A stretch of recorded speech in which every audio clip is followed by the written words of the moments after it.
وصائب الدين والإسلام والهل والحرام والركن والمقام والسجود والقيام والكتاب والقرآن والحق والبيان والمحبة والإرفان ونبينا وشفينا مولانا ومولى الثقلين محبوب رب المشرقين والمغربين جد الحسن والحسين أبي القاسم محمد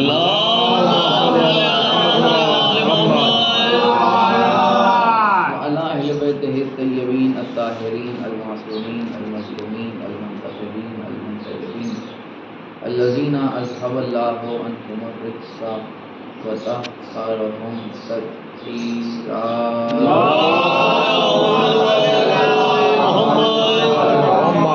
لعنة الله على أعدائهم وقتلتهم وغاصبين حقوقهم ومنكري فضائلهم ومصائبهم وسخاوتهم وبلادهم وعظمتهم وعطشهم أجمعين من يومنا هذا إلى قيام يوم الدين. أما بعد فقد قال الله سبحانه تبارك وتعالى في كتابه المجيد وفرقانه الحميد وقوله الحق.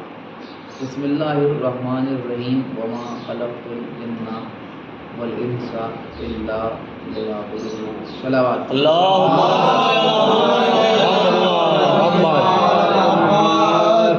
قرآن مجید کی مشہور اور معروف آیہ مبارکہ کے اس میں اپنے مخلوقات میں سے ان مخلوق کو خطاب کیا جسے اپنی خلقت میں ممتاز ہے، اور یہ ارشاد فرمایا کہ ہم نے جن اور انس کو نہیں خلق کیا مگر اس لیے جو وہ میرے عبادت گزار ہو. یہ بات بہت قابل توجہ اور غور ہے کہ خداوند عالم نے کائنات کی ہر شے کو پیدا کیا اور اس حد تک پیدا کیا کہ وہ خود کو احسن الخالقین سمجھتا، اور بلکہ ہم یہ کہتے ہیں کہ سمجھتا نہیں ہے، کہتا بھی ہے. صلوات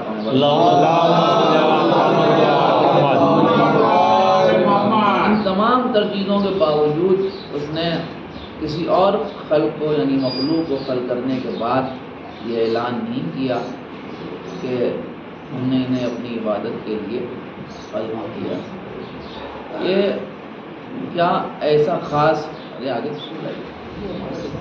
آئیے صلوات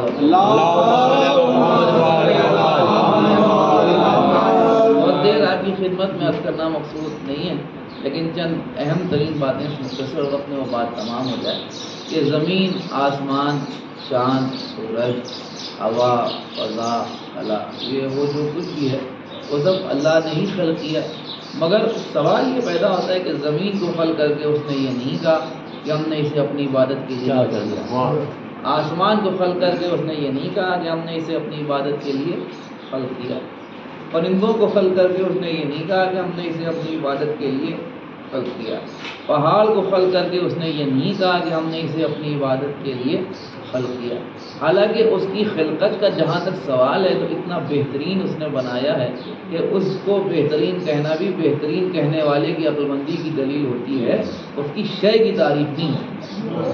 آپ ذرا سا اس مسئلے کو محسوس کریں کہ اگر ہم یہ کہیں کہ زمین بہت عمدہ چیز اللہ نے خلق کی ہے تو یہ زمین کی تعریف کرنے والے کی خوبی ہے. اس کا مطلب یہ ہوا کہ یہ سوچ سکتا ہے، سمجھ سکتا ہے، فکر کر سکتا ہے. خداوند عالم کی تعریف وہاں قدا نہیں ہو سکتا، اس لیے کہ اس نے زمین جیسی کوئی چیز موجود نہیں تھی مگر زمین خلق کر دی. آسمان جیسی کوئی چیز موجود نہیں تھی مگر اس نے آسمان خلق کر دیا. پہاڑ جیسی کوئی چیز موجود نہیں تھی مگر پہاڑ خلق کر دیا. پرندوں جیسی کسی شے کا وجود نہیں تھا مگر اس نے پرندوں کو خلق کر دیا. تو اس کی خلقت جو ہے بے مثال ہے، بے نظیر ہے، بے بنیاد ہے. بے بنیاد سے مراد کسی شے کو بنیاد بنا کے اس نے خلق نہیں کیا. یہ ہے اس کی خلقت کا مسئلہ. مگر آپ اپنی اہمیت کا اندازہ یوں لگائیے کہ تمام تر مخلوقات کو خلق کرنے کے بعد اس نے کسی کے لیے خلقت کے ساتھ یہ اعلان نہیں کیا کہ ہم نے اسے اپنی عبادت کے لیے خلق کیا ہے. صرف اس نے یہ کہا کہ میں نے جن اور انس کو نہیں خلق کیا. اب اس وقت جن موضوع بحث نہیں ہے، انسان کیونکہ ہم آپ سے گفتگو کر رہے ہیں لہذا ہم اسی سلسلے میں بات کریں گے کہ ہمیں خلق کر کے اس نے یہ کہا کہ ہم نے انہیں اپنی عبادت کے لیے خلق کیا. اس کا کیا مطلب ہوا؟ اس کا پہلا مطلب تو یہ ہوا کہ اللہ کی مخلوقات کے اور اللہ کے درمیان ایک ایک رشتہ ہے، مگر ہمارا اللہ سے ایک رشتہ نہیں ہے بلکہ دو رشتے ہیں۔ تمام تر مخلوق سے اللہ کے درمیان جو رشتہ ہے وہ صرف خالق اور مخلوق کا رشتہ ہے۔ زمین سے اللہ کے درمیان خالق و مخلوق کا رشتہ ہے، آسمان سے اللہ کے درمیان خالق و مخلوق کا رشتہ ہے، ہوا سے اللہ کے درمیان خالق و مخلوق کا رشتہ ہے، لیکن ہمارے اللہ سے ایک رشتہ نہیں ہے بلکہ دو رشتے ہیں، خالق اور مخلوق کا رشتہ بھی ہے، عبد و معبود کا رشتہ ہے۔ صلوات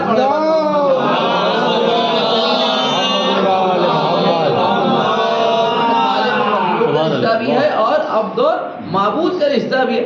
اور میں آپ کی خدمت میں عرض کرنا چاہ رہا تھا کہ جو عبدیت ہے اس کا مقصد کیا ہے؟ اس مقصد کو آپ کتابوں میں ڈھونڈیں، روایات میں دیکھیں، قرآن مجید میں تلاش کریں تو ظاہر سی بات ہے کہ بہت کچھ عبدیت کے نام پر ملے گا، لیکن ہم اس وقت آپ کی خدمت میں جو بات عرض کرنا چاہ رہے ہیں، ماشاءاللہ پڑھے لکھے افراد تشریف فرمائے، بزرگ بھی بیٹھے ہوئے ہیں، اور پھر ہمارے بھائی سیفی بھائی ماشاءاللہ بہترین خطابت بھی کرتے ہیں۔ یہاں پر جو آپ کی خدمت میں بات میں عرض کرنا چاہ رہا ہوں وہ قرآن کے حوالے سے نہیں، یا حدیث کے حوالے سے نہیں، یا مثلا کسی مذہبی لٹریچر کے حوالے سے نہیں، بلکہ عبدیت کی اہمیت کا اندازہ مشاہدے کے انداز سے زیادہ لگایا جا سکتا ہے۔ ہم اس دنیا میں زندگی گزار رہے ہیں، سب سے بڑی مصیبت تو یہ ہے ہمارے لیے کہ ہم اس بات کا تذکرہ کرتے ہیں کہ ہم مسلمان ہیں، اور مسلمان جو ہیں وہ مینارٹی میں ہیں اور اقلیت میں ہیں، الپ سنکھیک ہیں، بہت مختصر سے تعداد میں موجود ہیں۔ ایک تو مسلمان کم اور مسلمانوں میں شیعوں کی تعداد تو اور زیادہ کم ہے، تو عام طور پر ہمارا جب بھی تذکرہ ہوتا ہے تو اسی حوالے سے ہوتا ہے کہ ہم تعداد میں کم ہیں، ہماری یہ پریشانیاں ہیں، ہماری یہ مصیبتیں ہیں، ہماری یہ ضرورتیں ہیں، کوئی سننے والا نہیں ہے، کوئی پوچھنے والا نہیں ہے، کوئی آواز اٹھانے والا نہیں ہے، کوئی مدد کرنے والا نہیں ہے۔ ساری کی ساری باتیں مسلمانوں کے ذیل میں پوری دنیا میں اسی حوالے سے ہوتی ہیں۔ ہم سمجھتے ہیں کہ بڑی مزے کی بات تو یہ ہے کہ جب کوئی ہمارا مسیحا بننے کی کوشش کرتا ہے تو وہ بھی ہماری خوبیوں کو یا ہماری اچھائیوں کو بنیاد نہیں بناتا، وہ بھی انہی پریشانیوں کو بنیاد بناتا ہے۔ یہ مسلمان ہیں، ان کا کوئی پرسان حال نہیں ہے، یہ مسلمان ہیں، ان کی کوئی مدد کرنے والا نہیں ہے، یہ مسلمان ہیں، یہ تعلیم میں پچھڑے ہوئے ہیں، یہ مسلمان ہیں، یہ مال کے معاملات میں بہت پیچھے ہیں، یہ مسلمان ہیں، ان کے پاس کاروبار نہیں ہے۔ انہی ساری چیزوں کو بنیاد بنایا جاتا ہے۔ غلط تو نہیں عرض کر رہا ہوں، بالکل مشاہدہ ہے، یہی ساری باتیں بیان ہوتی ہیں، لیکن ہم اپنے نظریے سے جب اس دنیا کو دیکھتے ہیں تو ایک نتیجہ جو ہمارے سامنے سب سے بڑا آتا ہے وہ یہ ہوتا ہے کہ ہمارے پاس بظاہر دنیا کے دیکھتے ہوئے حکومت ہو نہ ہو، طاقت ہو نہ ہو، اختیار ہو نہ ہو، مگر خدا کا شکر ہے کہ ہمارے پاس جو سب سے بڑی چیز ہے اسے کہتے ہیں مقصد زندگی۔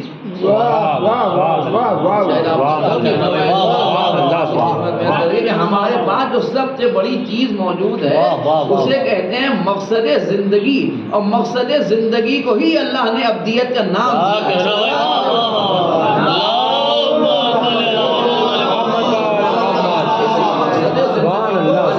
عبدیت کا نام دیا، ورنہ آپ کسی دوسرے مذہب میں چلے جائیے، آپ ان سے پوچھئے تو وہ بات کرتے ہیں کہ صاحب ہاں ہم اس مذہب کو فالو کرتے ہیں، مگر آپ ان کی زندگی دیکھیے تو ہم سمجھتے ہیں کہ اگر 24 گھنٹے ہوتے ہیں تو شاید آدھا گھنٹہ مذہب ہوتا ہو، 1 گھنٹہ مذہب ہوتا ہو، 2 گھنٹے مذہب ہوتا ہو، اس سے زیادہ کی بات نہیں کر سکتی۔ مسلمانوں کے دوسرے لوگوں کے دوسرے گروہوں فرقوں میں جا کے دیکھیے تو بے شک 5 وقت کی نمازیں ہیں، آپ اسی حساب سے ڈیوائڈ کر لیجیے، اتنا وقت نکلتا ہے اتنا ہی وقت مذہب ان کے یہاں ہوتا ہے۔ لیکن ہمارا معاملہ کیا؟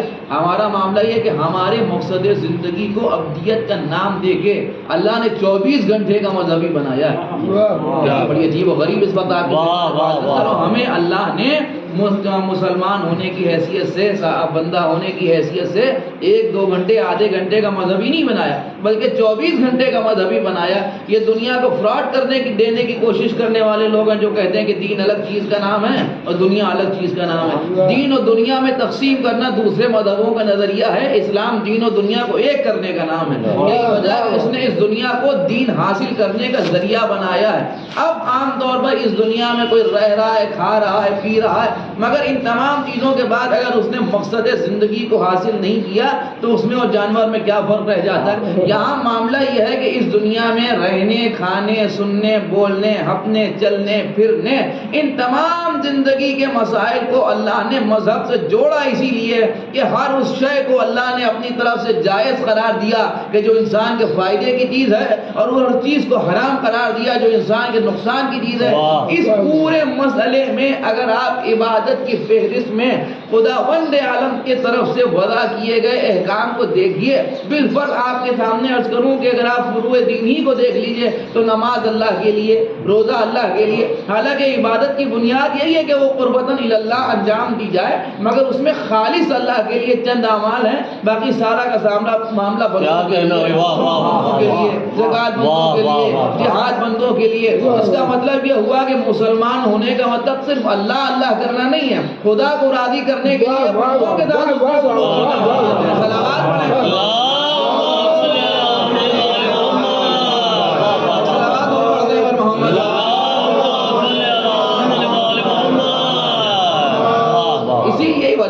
دیکھیں مثلا جہاں نماز کا تذکرہ ہے وہیں زکوٰۃ کا ذکر ہے۔ نماز پڑھو اور زکوٰۃ دو، ظاہر سی نماز اللہ کے لیے اور زکوٰۃ بندوں کے لیے، لیکن ظاہر سی بات ہے زکوٰۃ بندوں کے لیے کا مطلب بندوں کی خوشنودی کے لیے نہیں، بندوں کی مدد کے لیے، مگر اللہ کی خوشنودی کے لیے۔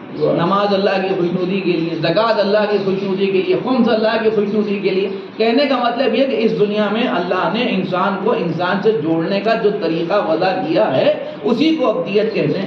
یہی ہے مقصد بندگی، یہی ہے مقصد زندگی۔ دنیا میں کھانے پینے، رہنے، سونے جاگنے والے تو بہت سے لوگ ہیں، مگر مسئلہ یہ ہے کہ رہنا اور رہ کے چلے جانا، مگر رہنا رہ کے کچھ حاصل کر کے چلا جانا، یہ دو الگ الگ چیزیں ہیں۔ مسئلہ یہ ہے کہ ہم اس دنیا میں بہت سے لوگوں کو دیکھ رہے ہیں، عام طور پر صاحب سارے مذہب کے لوگ ہیں، صاحب یہ بھی کھاتے ہیں وہ بھی کھاتے ہیں، جیسے آپ کھاتے ہیں ویسے ہم بھی کھاتے ہیں، جیسے آپ سوتے ہیں ویسے ہم بھی سوتے ہیں، جیسے آپ رہتے ہیں ویسے ہم بھی رہتے ہیں، تو ہم میں اور آپ میں فرق کیا ہے؟ مسئلہ یہ سب سے بڑا فرق ہے وہ مقصد کو پہچاننے کا فرق۔ اگر مقصد زندگی کو پہچانے بغیر اس دنیا میں رہتے ہیں، کھاتے ہیں، پیتے ہیں، تو بالکل ویسے ہی ہے کہ جیسے جانوروں کی طرح زندگی گزار رہے ہیں۔ انہیں اس طرح سے کوئی مسئلہ نہیں، وہ بھی کھا پی کے چلے جاتے ہیں۔ ہمارے 11ویں امام حضرت امام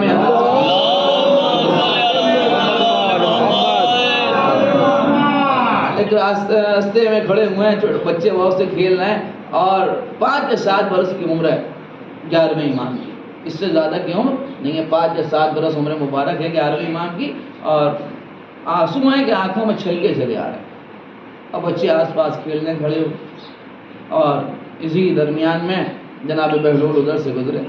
معمولی شخصیت کا نام تو نہیں ہے بہلول، ہم سمجھتے ہیں کوئی ایسا بھی نہیں جو بہلول کو جانتا نہ ہو، بلکہ بات کہوں تو شاید غلط نہیں ہوگی کہ اگر کوئی شیعہ ہے اور بہلول کو نہیں جانتا تو اس کی شیعت مشکوک ہوتی ہے۔ ایک ایسا شیعہ کہ اپنے آپ کو شیعہ بھی کہتا ہے اور بہلول کو بھی نہیں جانتا، تو بہلول ہے۔ چلے 7 معصومین کا زمانہ لے گا، ہلکی شخصیت کا نام نہیں ہے۔ 6 امام کے زمانے سے دیکھ لیجیے، 11ویں امام کا زمانہ، 5 معصومین کا زمانہ جناب بہلول نے دیکھا۔ امام کو دیکھا، کہنے لگے آپ کھیل نہیں رہے ہیں، سنیے 5-7 برس کی عمر میں 11ویں امام سے بہلول سوال کر رہے ہیں۔ اگر آپ یہ کہیے کہ بہلول نے لا علمی کی بنیاد پر سوال کیا تو یہ ہماری لا علمی ہوتی ہے۔ صلوات پڑھیں۔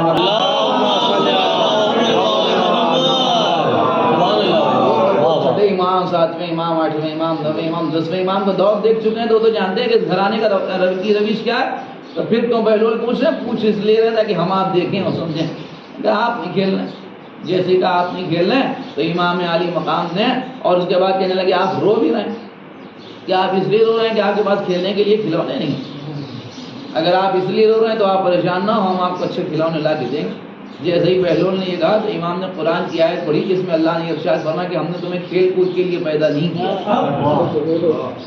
5 برس کے سن میں بہلول کو امام حسن عسکری کا جواب یہ بتا رہا ہے کہ امام امام ہوتا ہے، کمسین ہو تب بھی امام ہوتا ہے۔ تو آپ نے فرمایا کہ ہم اللہ نے ہمیں کھیل کود کے لیے پیدا نہیں کیا، لو لعب کے لیے پیدا نہیں کیا، فضول کاموں کے لیے پیدا نہیں کیا۔ تو پھر امام نے جناب بہلول نے امام سے پوچھا تو پھر آپ کیوں رو رہے ہیں؟ تو امام نے فرمایا کہ ہم جہنم کی آگ کے خوف سے رو رہے ہیں۔ بولا خدا کی قسم، ہم سمجھتے ہیں کہ ہم نہ سمجھیں تو کون سمجھے گا؟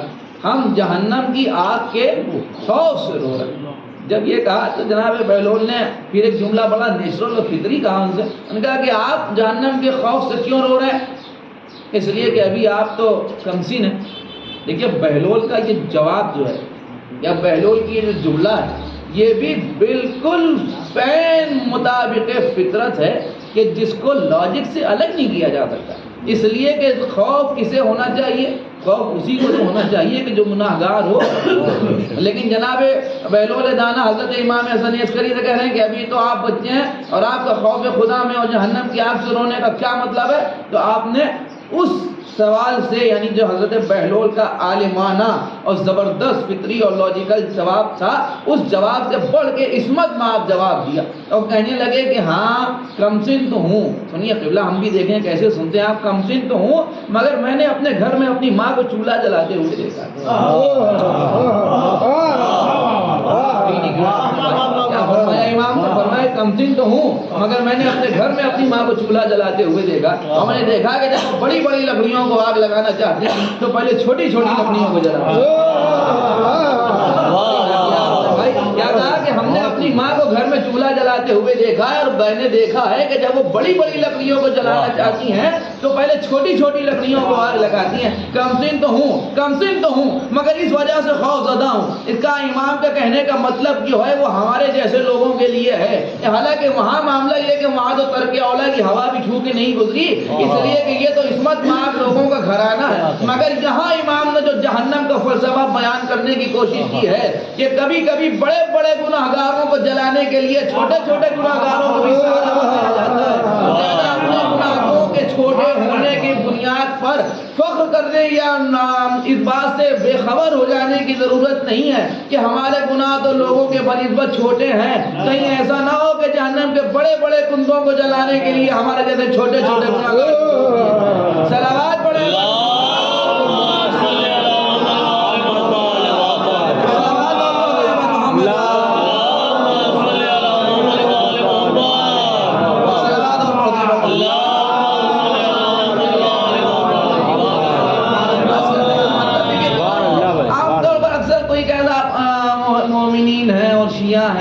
اور مسلمان ہیں اور ہم یہ کرتے ہیں وہ کرتے ہیں، ہمارے لیے عذاب کا تذکرہ کیا، ہم اس کا سمجھتے ہیں سب سے بڑا جواب یہی ہے کہ جب وہ معصوم ہو کے ذکر عذاب کر سکتے ہیں، تم لاکھ کچھ ہیں مگر گناہگار تو ہیں، بہرحال ہمارے دامن آلودگی سے پاک تو نہیں ہے، اس لیے نہ جانے کتنے گناہ ہیں جو ہمارے ذریعے سے ہوتے رہتے ہیں۔ مسئلہ یہ ہے کہ ہم جس گھرانے کا تذکرہ کر رہے ہیں اتنا بلند گھرانہ ہے کہ ہمیں اپنے گناہوں کی بخشش کی امید بھی اسی گھرانے سے۔ یہ ایک الگ مسئلہ ہے کہ پیغمبر کو خداوند عالم نے بشیر بھی بنایا ہے اور نذیر بھی بنایا ہے، لیکن اگر کوئی پیغمبر کے بشیر ہونے کا اعتراف کرے اور نذیر ہونے کا انکار کرے تو یہ محمد کی رسالت سے انکار ہے یا نہیں؟ بالکل اسی طرح رحمان بھی ہے، رحیم بھی ہے اور قہار و جبار بھی ہے۔ اب یہ ایک الگ مسئلہ ہے کہ رحمان و رحیم اور قہار و جبار دونوں ہیں اور اس کو اختیار ہے، جس کے لیے چاہے رحیم ہو جائے، جس کے لیے چاہے رحمان ہو جائے اور جس کے لیے چاہے قہار ہو جائے، جس کے لیے چاہے جبار ہو جائے۔ مگر خدا کا شکر ہمیں اس بات پر کرنا چاہیے کہ وہ رحمان و رحیم بھی ہے اور قہار و جبار بھی ہے، مگر ہم نے دامن ایسے گھرانے کا تھام رکھا ہے کہ جہاں جب اس کی محبت میں سامنے جائے تو قہار و جبار ہوتے ہوئے بھی رحمان و رحیم۔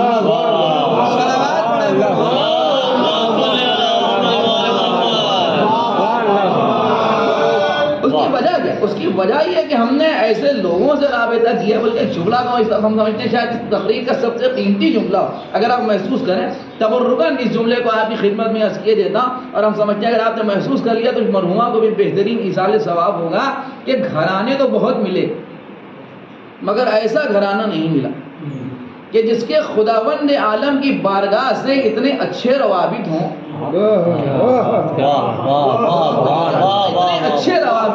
اتنے اچھے روابط ہوں کہ معاملہ گناہوں کی مغفرت کا نہیں بلکہ بات تو اس گھرانے کی عظمت کی اس حد تک ہے کہ یہاں صرف گناہ ہی نہیں معاف ہوتے بلکہ آثار گناہ بھی مٹا دیے جاتے ہیں۔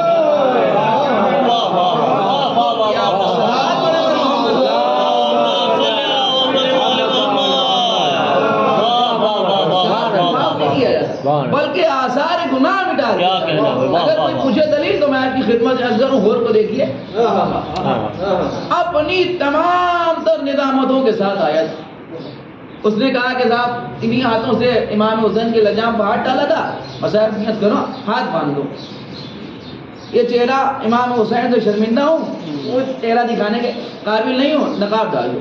اس کا مطلب یہ ہوا کہ حر پے کرے ندامت و شرمندگی بن کے حسین کے پاس، یعنی مکمل طریقے پر سرنڈر کرنے کے انداز میں اس نے ہاتھ اپنے غلاموں کی طرح بندھوائے، چہرے پر نقاب ڈالی کہ ہاتھ باندھ دو، انہی ہاتھوں سے لجام فرض کو ہاتھ ڈالا، چہرہ چھپا دو، نقاب ڈال دو، اس لیے کہ یہ چہرہ حسین کو دکھانے کے قابل نہیں۔ قدم پکڑ کے کہہ رہا ہے آپ بتائیے کہ اسے توبہ کی گنجائش بچی ہے؟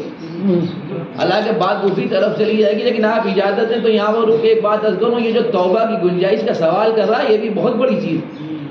توبہ اپنے آپ میں اتنا بڑا عمل ہے کہ جس کی تعریف میں نہ جانے کتنی روایات وارد ہوئی کہ توبہ گناہوں کو دھو دیتا ہے، توبہ کرنے والا ویسے ہی ہے کہ جیسے اس نے گناہ کیا ہی نہ ہو۔ معاملہ توبہ کا ہے، توبہ کے بعد مغفرت کی گنجائش ہوتی۔ توبہ ایک ایسی اہم ترین چیز کا نام ہے کہ جس کے بعد بہت سے مسئلے حل ہوتے ہیں، مگر اتنی بڑی چیز کا نام ہے کہ اگر اللہ نہ چاہے تو آدمی توبہ بھی نہیں کر سکتا۔ ہر آدمی کو توبہ کرنے کا حق نہیں ہے، وہی توبہ کرتا ہے کہ جسے خدا چاہتا ہے۔ اگر کوئی دلیل پوچھے تو میں آپ کو سورہ یوسف کا حوالہ دوں، جا کے دیکھیے تفسیر حضرت سورہ یوسف میں کہ حضرت یوسف کے بھائیوں نے یوسف کو کنویں میں پھینکا ہی اس بنیاد پر تھا کہ ابھی یوسف کو پھینک دو، بعد میں اللہ سے توبہ کر لیں گے۔ ان سے توفیق توبہ یوں سل کی اللہ نے کہ پوری زندگیاں گزر گئیں ان کے بھائیوں کی، مگر توبہ کی توفیق میسر نہیں ہوئی۔ ایک بات تو ہماری سمجھ میں یہ بھی آ گئی کہ جب اللہ یوسف کے بھائیوں کو توبہ کی توفیق نہیں دیتا تو محمد کی امت کو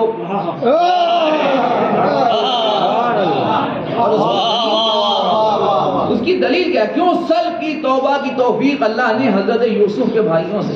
اصل میں یوسف کے بھائی جو تھے وہ صرف اتنا چاہتے تھے کہ جو حضرت یعقوب کی محبتوں کا حصہ ان کی طرف سے ہونا چاہیے، وہ یہ سمجھتے تھے، غلط فہمی میں مبتلا تھے کہ جو ان کے لیے محبت کا حصہ ہونا چاہیے وہ بھی یوسف کی طرف چلا گیا، لہذا یوسف ہماری محبتوں کے درمیان حائل ہو گئے۔ اب یوسفی اگر درمیان سے ہٹ جائیں گے تو فطری تقاضا ہے کہ آدمی تھوڑے دنوں تک یاد رکھتا ہے اور پھر اس کے بعد بھول جاتا ہے، تو 2-4-10 دن، مہینہ بھر، ہفتہ بھر یعقوب روئیں گے اور اس کے بعد تو پھر بھول ہی جائیں گے یوسف کو، ہم ہوں گے اور ہمارے باپ کی محبتیں ہوں گی۔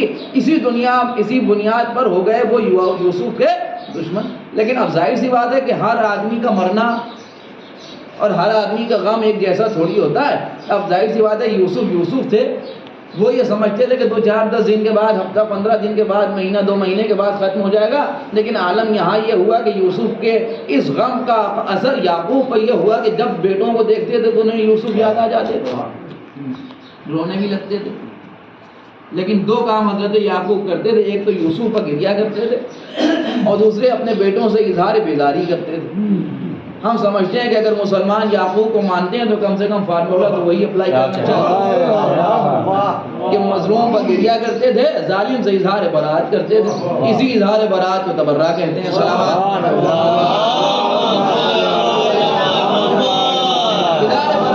حضرت یعقوب اپنے بیٹوں سے اور یوسف پر گریا کرتے، جب آئے سالوں اسی انداز میں گزر گئے، برسوں گزر گئے، مگر جب بھی بیٹوں کو دیکھا تو یعقوب کو یوسف یاد آ گئے۔ صرف یوسف یاد نہیں آئے، گریا بھی کیا اور ان سے اظہار برات بھی کیا۔ ایک بات تو ہماری سمجھ میں آ گئی کہ یوسف کی دشمنی میں یا یوسف کے بھائیوں کے 2 بڑے نقصان یہ ہوئے، ایک تو وہ جو چاہتے تھے محبت مل جائے یعقوب کی وہ بھی نہیں ملی، دوسرے وہ جو چاہتے تھے کہ مغفرت مل جائے اللہ کی وہ بھی نہیں ملی۔ تو نتیجہ یہ ہوا کہ اگر کوئی معصوم کا دشمن ہو جائے تو نہ تو قربت نبی مل پاتی ہے، یہ آپ نے بھائی قربت نبی مل پاتی ہے، نہ ہی قربت خدا حاصل ہو پاتی ہے۔ آپ مجھے سوچ سمجھ کے فیصلہ کر کے بتائیے کہ جب یوسف کے دشمن یعقوب کی قربت حاصل نہیں کر سکتے تو علی کے دشمن محمد کی قربت کیسے کر سکتے؟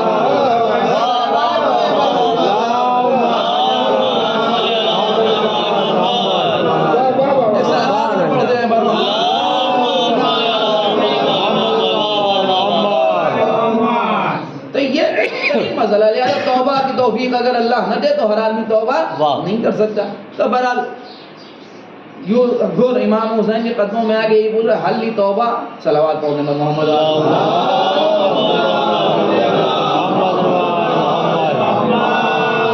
کیا میرے لیے توبہ کی گنجائش بچی ہے؟ کیا میرے لیے توبہ کی گنجائش بچی ہے؟ بس بات تمام ہو رہی ہے. تو امام حسین علیہ السلام نے کیا فرمایا؟ آپ نے فرمایا کہ جا، میں نے بھی معاف کیا، میرے خدا نے بھی معاف کیا. یہ کہہ کے آپ نے اسے اٹھایا، اس کے ہاتھوں کو کھول دیا، اس کے چہرے سے نقاب الٹ دی، اور اس کے بعد ایک جملہ ارشاد فرمایا. سنیے انشاءاللہ شاید اسی وہ بات تمام بھی ہو جائے. کیا فرمایا آپ نے؟ آپ نے فرمایا کہ کیا کہنا تمہارا ہو، کیا نام تیری ماں نے تیرا رکھا ہے ہو، اس لیے کہ تو دنیا میں بھی ہو رہے، کچھ غور کیا، دنیا میں بھی ہو رہے اور آخرت میں بھی ہو رہے.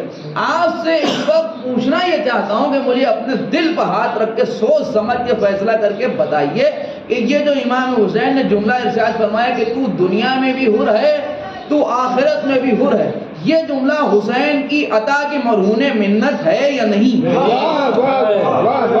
یہ جملہ امام حسین کی عطا کے مرہون منت ہے یا نہیں ہے؟ اس لیے کہ یہ جو لفظ حر امام حسین نے کہا ہے، اصل میں کبھی کبھی ایسا ہوتا ہے کہ بہت سے ایسے نام ہیں جو رکھ دیے جاتے ہیں، مگر ضروری نہیں ہے کہ نام کا اثر زندگی میں ظاہر ہو کے ہی رہے. معاملہ یہ کہ اس کی ماں نے نام رکھا تھا حر، مگر آج حسین کے قدموں پر سجدہ کرنے کے بعد حسین ابن علی نے حر کو واقعاً حر بنا کے کہا کہ تیری ماں نے تیرا نام اچھا رکھا ہے، تو دنیا میں بھی حر ہے تو آخرت میں بھی حر ہے. اس کا مطلب یہ ہوا کہ حریت پیدا کرنے والے کو کہتے ہیں حسین. حسین نے ایسی آزادی حر کو دی ہے کہ اب دنیا میں بھی حر ہو رہا ہے، آخرت میں بھی حر ہو رہا ہے.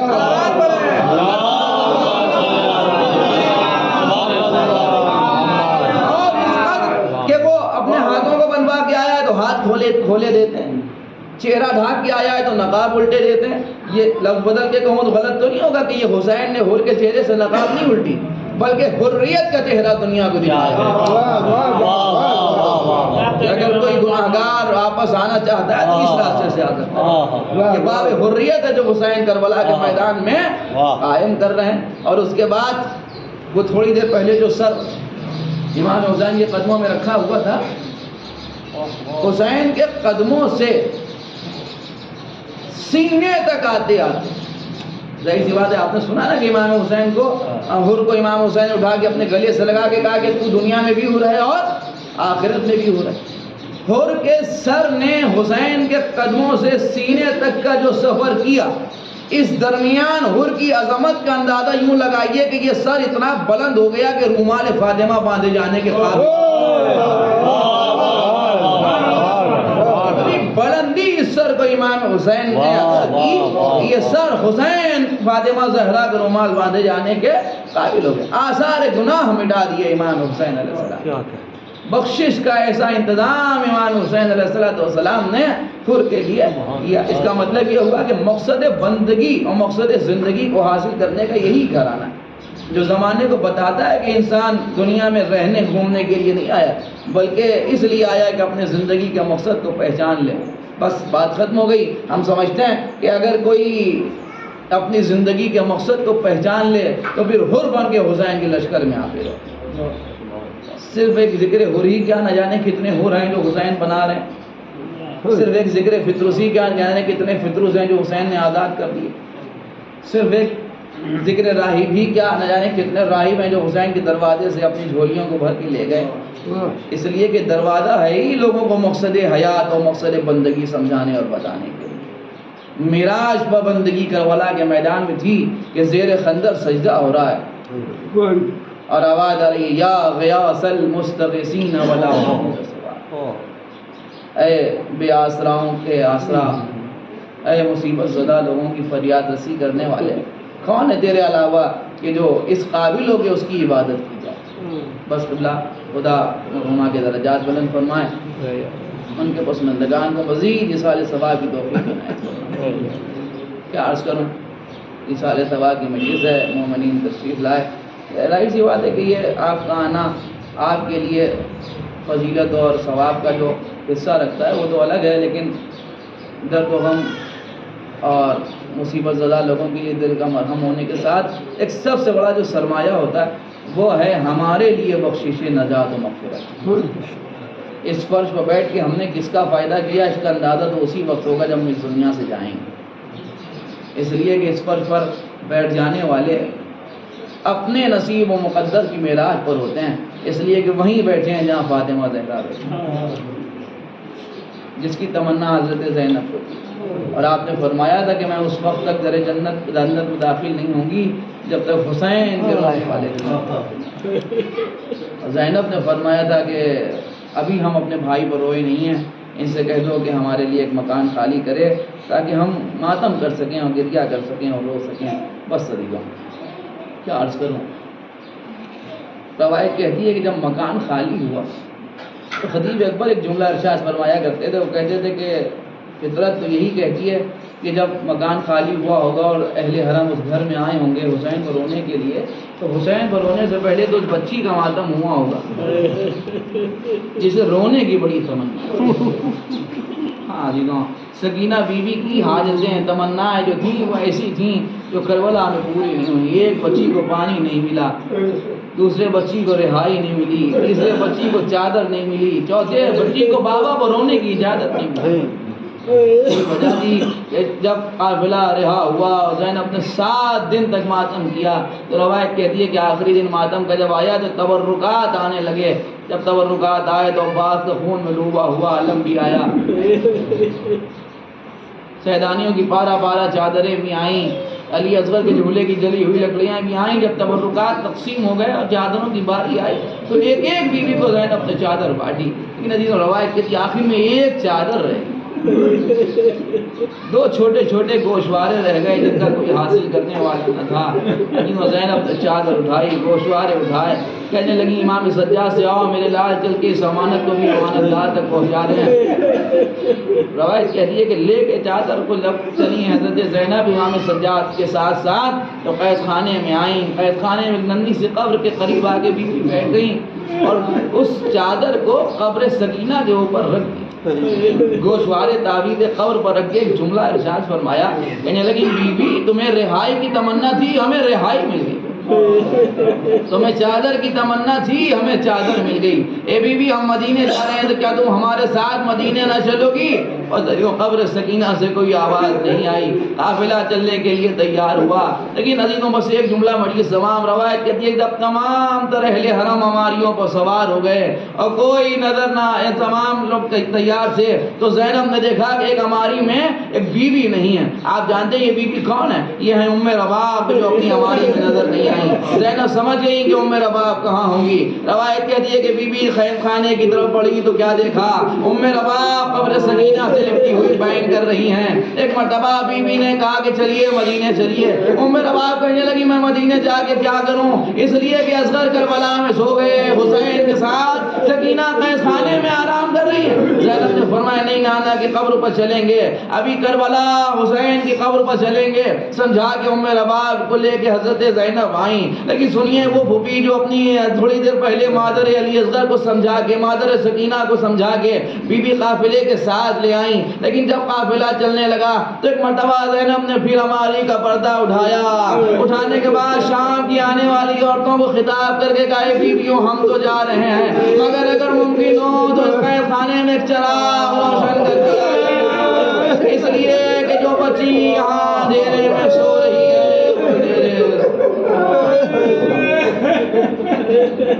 اللہ لعنت اللہ علیہ